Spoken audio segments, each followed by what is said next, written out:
Most people will spend 40 years working for money they never actually keep. They'll follow the rules, go to school, get the job, pay the bills, repeat. And somewhere in their 50s, sitting in a house they still owe money on, driving a car they can't afford to replace, they'll ask the same question millions of people ask too late. Where did it all go? The answer isn't that they were lazy. It isn't that they were unlucky. It's that nobody ever showed them how wealthy people actually think, and more importantly, what they actually do when nobody's watching. Here's the uncomfortable truth about wealth in America. The top 1% of Americans hold more wealth than the entire bottom 90% combined. Not a little more. More. And yet, most financial advice floating around online talks about cutting your coffee budget or downloading a budgeting app, as if the gap between the working class and the wealthy is just a matter of spreadsheet discipline. It isn't. The average American household carries over $100,000 in debt. Student loans, auto loans, credit cards, mortgages. Most people aren't building wealth. They're servicing debt while prices rise faster than their wages do. And the tragedy isn't just financial. It's psychological. Because when you're trapped in that cycle long enough, you start to believe that's just how life works. That wealth is for other people. People who got lucky or had the right family or the right zip code. But that belief, that quiet, accepted resignation, is exactly what keeps most people exactly where they are. The wealthy aren't playing a different game by having more money. They're playing a different game in their head. And that game has specific habits, specific patterns, specific ways of seeing the world that almost nobody talks about honestly. Let's start with a habit that almost every wealthy person shares, and almost no one talks about in these terms. They treat time like a balance sheet. Not time management in the motivational poster sense. Something deeper. Wealthy people are obsessed with understanding which activities in their life are generating value and which are consuming it. And they ruthlessly, sometimes brutally, eliminate the consuming ones, or pay someone else to handle them. When a successful entrepreneur pays someone $15 an hour to handle tasks that free up 3 hours of their time to close a deal worth thousands, that's not laziness. That's leverage. That's understanding that your hours have a price, and acting accordingly. The average person has never calculated what their hour is worth. Most have no idea. So they spend them freely and then wonder why they never have enough. The second habit is this. Wealthy people don't avoid risk. They manage it. There's a myth in this country that wealthy people play it safe. That they have money because they're conservative, careful, cautious. Some of them are. But the mechanism behind their wealth is rarely caution. It's calculated exposure. They take risks, but they size those risks deliberately. They study the downside before they ever look at the upside. And they structure their lives so that no single loss can destroy them entirely. Compare that to how most Americans engage with risk. They avoid it entirely in their finances, keeping money in checking accounts earning near zero interest while inflation quietly erodes it, and then take massive unmanaged risks with their career by staying in a job they hate because it feels secure. That's not risk avoidance.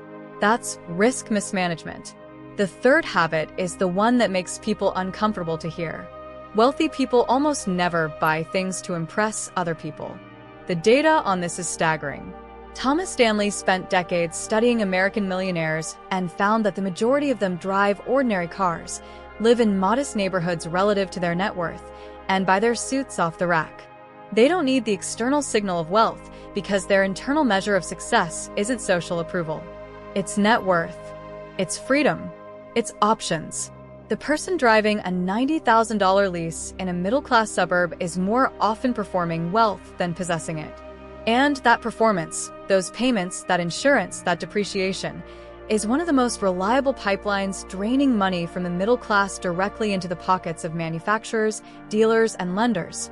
So why do so many smart, hardworking Americans fall into these patterns? Part of it is design. The American consumer economy is one of the most sophisticated wealth extraction systems ever built. It is engineered from the ground up to convert your income into someone else's assets. The credit card points that make you feel rewarded for spending.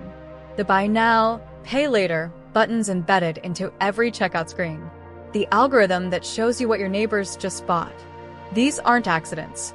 They are the product of billions of dollars in behavioral research deployed against your financial self-interest. And then there's the school system, which teaches children almost nothing about compound interest, taxation, asset classes, or how money actually moves. Not because educators don't care, but because a population fluent in financial mechanics is harder to sell things to.